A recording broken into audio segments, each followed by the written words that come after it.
ठीक है स्टूडेंट्स, हम ये करते हैं। हमारे पास एफ डिस्ट्रीब्यूशन है। एफ डिस्ट्रीब्यूशन से रिलेटेड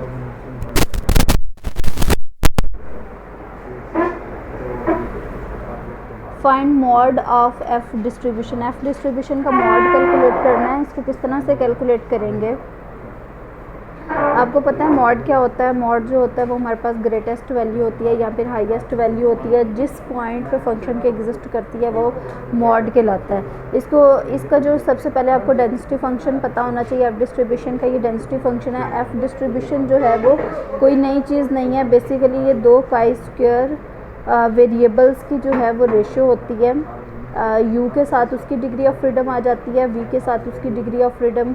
हमने यू की जो डिग्री ऑफ फ्रीडम सपोज की है वो V1 की है और वी की जो डिग्री ऑफ फ्रीडम सपोज की है वो μ2 सपोज की है।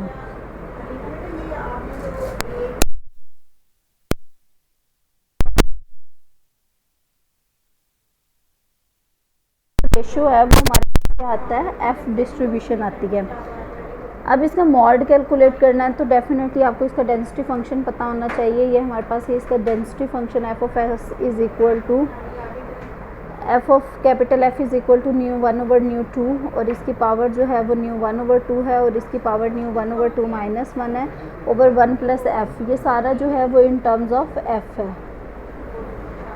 इसका मॉड कैलकुलेट करने के जो स्टेप्स होते हैं वो सबसे पहले हमने डेरिवेटिव कैलकुलेट करना होता है एफ ऑफ कैपिटल एफ का। इसको ज़ीरो के इक्वल रिप्लेस करते हैं। यहाँ से आपके पास वैल्यूज़ आएंगी। जो वैल्यूज़ आएंगी उनका आपने कहाँ पे यूज़ करना है? इसका डबल डेरिवेटिव आप कैलकुलेट करेंगे और फिर इन वैल्यूज़ पे डबल डेरिवेटिव चेक करेंगे।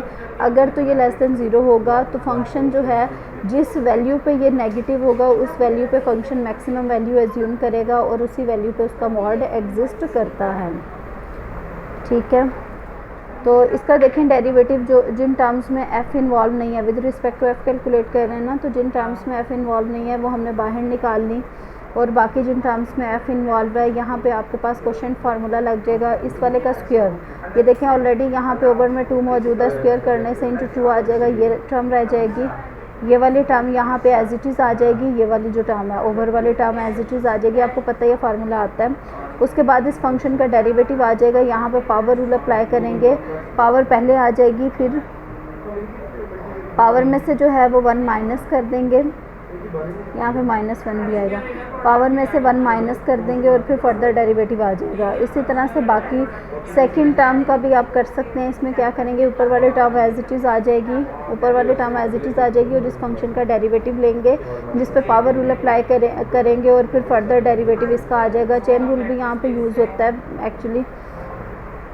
तो मॉड कैलकुलेट करने के लिए इस डेरिवेटिव को हम ज़ीरो के इक्वल रिप्लेस करने जा रहे हैं। जब यहाँ पे आप इसको ज़ीरो के इक्वल रिप्लेस करेंगे तो ये भी कांस्टेंट है, ओवर वाला भी कांस्टेंट है और ये सारी चीज़ जो है इज़ इक्वल टू ज़ीरो है। इट मीन्स ये सारी क्या हो जाएगी?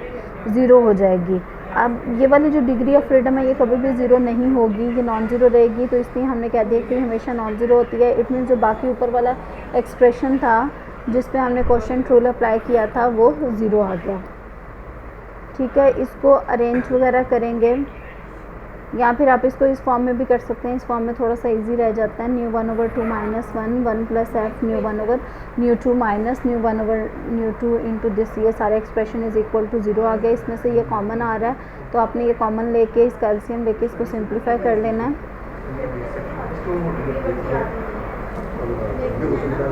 इसको सिंप्लीफाई करने के बाद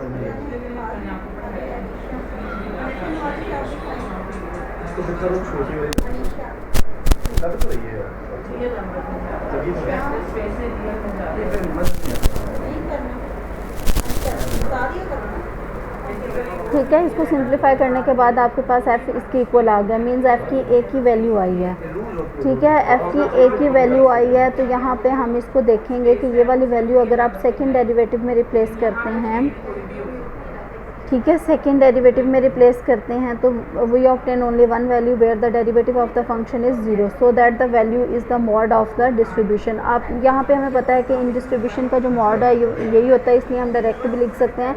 अदरवाइज़ प्रॉपर वे ये होता है कि आप इसका डबल डेरिवेटिव कैलकुलेट करें और फिर इस वैल्यू पर डबल डेरिवेटिव चेक करें। अगर तो ये लेस देन ज़ीरो होगा तो ये वाली वैल्यू आपके पास मॉड कहलाएगी। तो मॉड के फार्मूला भी आपको याद होना चाहिए वैसे। नेक्स्ट है आपके पास इफ़ टी जो है वो हमारे पास क्या है, टी डिस्ट्रीब्यूशन है, तो हमने क्या प्रूफ करना है कि उसका स्क्वायर जो है वो एफ़ डिस्ट्रीब्यूशन होगा, जिसकी आपको पता है एफ़ डिस्ट्रीब्यूशन की 2 डिग्रीज ऑफ फ्रीडम होती है क्योंकि 2 काई स्क्वायर वेरिएबल्स इन्वॉल्व होते हैं। तो यहाँ पे देखें, अगर आप टी जो है वो क्या है, टी डिस्ट्रीब्यूशन है, अगर आप इसका स्क्वायर करते हैं तो ये हमारे पास एक रिज़ल्ट है कि ये एफ़ डिस्ट्रीब्यूशन होगी। एक डिग्री ऑफ फ्रीडम तो ये न्यू ही रहेगी और दूसरे वाली डिग्री ऑफ फ्रीडम क्या बन जाएगी, 1। तो सबसे पहले हमने इसका प्रोबेबिलिटी डेंसिटी फंक्शन यूज़ किया है। F of capital F is equal to ये वाला होता है, ये हमने पूरा एक्सप्रेशन लिख लिया। अब हमने क्या करना है, इसमें न्यू वन को, न्यू वन यहाँ पे ज़ीरो है ना, हमने एफ डिस्ट्रीब्यूशन लिया, न्यू वन को आपने वन है 1 लिख दिया, न्यू टू जो है वो न्यू है तो आपने ये वाला रिप्लेस कर दिया। इन अबव इक्वेशन, इस ऊपर वाले इक्वेशन में रिप्लेस करेंगे, न्यू वन की जगह पे 1 आ गया, न्यू टू की जगह पे न्यू आ गया। इसी तरह से F raise to the power nu one की जगह पे 1/2 -1, ये क्या था 1/2 -1, इट मीन्स -1/2 आ गया, इसकी जगह पे -1/2 लिख दिया। इसी तरह से न्यू 1/2 क्या आया 1/2, न्यू 2/2 न्यू/2 आ गया। 1 प्लस एफ यहाँ पे 1 आया, यहाँ पे जो है वो न्यू आया तो 1/न्यू आ गया। इसी तरह से पावर में भी आपने इसके अकॉर्डिंग रिप्लेस कर दिया। बेसिकली हमने एफ डिस्ट्रीब्यूशन ली, उसमें हमारे पास जो कंडीशन गिवन है कि हमने प्रूव करना था कि ये इसकी फर्स्ट डिग्री ऑफ फ्रीडम 1 है और सेकंड डिग्री ऑफ फ्रीडम अगर आप न्यू लें तो ये क्या बन जाता है, एफ डिस्ट्रीब्यूशन जो है ये किसको अप्रोच कर जाती है, टी स्क्वायर डिस्ट्रीब्यूशन को। देन एफ ऑफ एफ जो है ये आपके पास किसके इक्वल आया, ये सारी वैल्यूज़ अगर आप रिप्लेस करते हैं तो ये कुछ इसके इक्वल आया। ठीक है, limits of integration 0 to infinity आ गया और ये सारी वैल्यू न्यू जो है वो एक ही काई स्क्वायर वेरिएबल अब रह गया क्योंकि एक की जगह पे आपने 1 लिख दिया और न्यू 2 की जगह पे न्यू लिखा। ये क्या है, ये काई स्क्वायर वेरिएबल है। काई स्क्वायर वेरिएबल होने की वजह से इसकी जो लिमिट्स ऑफ इंटीग्रेशन है वो 0 टू इन्फिनिटी है, इसलिए हम इसको इस फॉर्म में लिख सकते हैं। We know that for the T distribution, अब हमें पता है कि जो टी डिस्ट्रीब्यूशन है उसका जो प्रोबेबिलिटी डेंसिटी फंक्शन होता है वो ये होता है, इसकी limits of integration negative infinity to positive infinity होती हैं। तो यहाँ पे हमने रिप्लेस किया इस वाले टी स्क्वायर को ताकि हमें कन्फ्यूजन ना हो, हमने डब्ल्यू के इक्वल रिप्लेस कर दिया तो इसका डेरिवेटिव ये आ गया। सारे इस पूरे एक्सप्रेशन को आपने क्या करना है, इन टर्म्स ऑफ डब्ल्यू रिप्लेस कर देना है। ठीक है, ये तो इक्वेशन नंबर ए आई थी। अब हमने टी डिस्ट्रीब्यूशन के लिए इसको कैलकुलेट किया और इन टर्म्स ऑफ इसको डब्ल्यू रिप्लेस कर दिया और ये आपके पास ये वाला एक्सप्रेशन आ गया। लास्ट में हम क्या प्रूफ करना चाहते हैं कि ये दोनों जो हैं वो इक्वल है। तो आप देखेंगे कि ये दोनों जो हैं वो इक्वल आ जाते हैं। अगर आप दोनों इक्वेशंस को देखें तो इनकी राइट हैंड साइड सेम है, इसलिए ये दोनों इक्वल हैं। We shows that W follows F distribution with degrees of freedom 1 and new. Next भी इसी टाइप का क्वेश्चन है। एफ जो है वो हमारे पास एक डिस्ट्रीब्यूशन है और ये किस टाइप की डिस्ट्रीब्यूशन है जिसकी डिग्रीज ऑफ फ्रीडम जो है वो न्यू 1 न्यू 2 हैं। तो अगर आप y को जो है वो इसके इक्वल रिप्लेस करें एफ डिस्ट्रीब्यूशन में तो वो बीटा डिस्ट्रीब्यूशन बन जाती है जिसकी डिग्री ऑफ फ्रीडम न्यू 1/2 और दूसरी डिग्री ऑफ फ्रीडम क्या है, nu 2/2। We know that the probability density function of F distribution. सबसे पहले आपको क्या पता होना चाहिए कि एफ डिस्ट्रीब्यूशन क्या है। एफ डिस्ट्रीब्यूशन में y को आपने इसके इक्वल रिप्लेस करना है तो इसका जो डेंसिटी फंक्शन है एफ ऑफ कैपिटल एफ ये आपके पास इसके इक्वल आ जाएगा। एफ डिस्ट्रीब्यूशन की हम बात कर रहे हैं। एफ डिस्ट्रीब्यूशन में देन आपने क्या करना है कि ये जो आपके पास ये वाला जो एक्सप्रेशन है ना, ये देखिए 1 + v1/v2 इंटू एफ इनवर्स, इसको किसके इक्वल, y के इक्वल रिप्लेस करना है। तो अब हम ये सब्सटीट्यूशन अप्लाई करेंगे और लास्ट में आपके पास कौन सी डिस्ट्रीब्यूशन आनी चाहिए, बीटा डिस्ट्रीब्यूशन जिसकी एक डिग्री ऑफ फ्रीडम न्यू 1/2 और दूसरी जो है वो आपके पास न्यू 2/2। दो नंबर्स इसमें इन्वॉल्व होते हैं क्योंकि इसका एक्सप्रेशन होता है बीटा ऑफ m, n। तो m की जगह पे न्यू 1/2 आना चाहिए और m की जगह पे न्यू 2/2। तो यहाँ पे हमने ये वाली आपने सबसे पहले क्वेश्चन को रीड आउट करना है, उसके अकॉर्डिंग आपने उसको सॉल्व करना है स्टेप बाय स्टेप, तो आपका आंसर ऑटोमेटिकली आ जाएगा। y इज़ इक्वल टू इसकी इक्वल आपने रिप्लेस कर दिया। यहाँ से आपको क्या चाहिए, f भी चाहिए और df भी चाहिए। तो ये df ऑलरेडी आपने इसका डेरिवेटिव लिया, तो ये वेरिएबल था, इसके साथ df आ जाएगा। पावर रूल अप्लाई करके ये फर्दर डेरिवेटिव। उसके बाद नेक्स्ट हम क्या करेंगे, लिमिट्स ऑफ इंटीग्रेशन जो है वो इसके अकॉर्डिंग चेंज करेंगे, तो वो तो आपको करनी आती हैं। इसके बाद ये सारी वैल्यूज़ जो हैं वो इस एक्सप्रेशन में रिप्लेस कर देंगे। तो लिमिट्स ऑफ इंटीग्रेशन आपके पास 0 to 1 नहीं है। वैसे भी अगर आपको याद है बीटा और डिस्ट्रीब्यूशन की जो लिमिट्स ऑफ इंटीग्रेशन है वो 0 to 1 होती हैं। ये सारी जो है ये आपने पावर्स सेपरेट कर ली, तो आपके पास इस फॉर्म में आ गया, जो कि बीटा डिस्ट्रीब्यूशन की स्टैंडर्ड डेफिनेशन को फॉलो कर रहा है, जो कि होती है 0 to 1 होती है x power m 1 minus x power n minus 1 होती है, इंटू dx होती है। ये किसकी इक्वल होता है, beta of m comma n के इक्वल। अब देखें ये वाली जो है ये सारी डेफिनेशन सेटिस्फाई हो रही है। आपके पास यहाँ पे आया y पावर आ गई और ये 1 माइनस y पावर, तो इसको हम in terms of beta function लिख सकते हैं। This is a beta distribution of second kind with parameters μ1/2 and μ2/2। Next एक फार्मूला है छोटा सा, इसको कहते हैं string formula.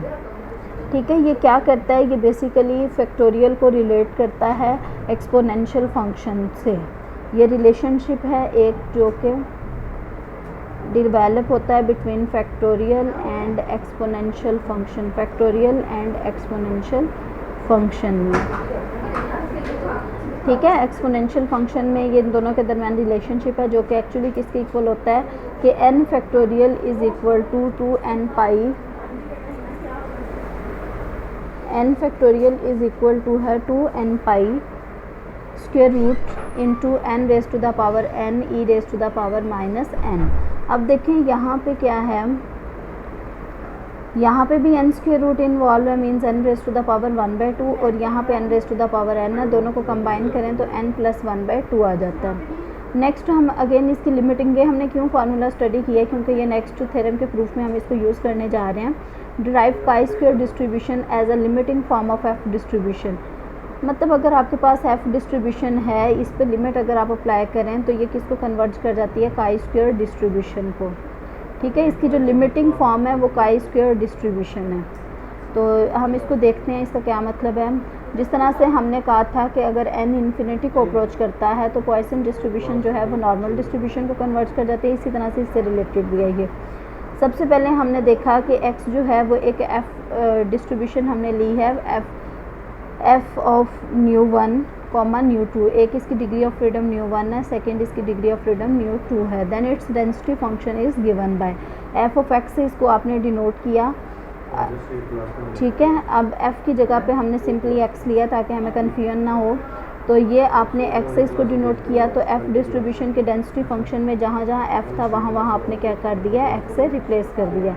As f distribution is, f distribution क्या है, as f distribution is ratio of two chi square variables. दो काई स्क्वायर वेरिएबल्स की रेशो होती है, क्योंकि हमने कहा था f is equal to u over उसकी degree of freedom over v over इसकी डिग्री ऑफ फ्रीडम v2। ठीक है, by applying the limit ν2 approaches to infinity.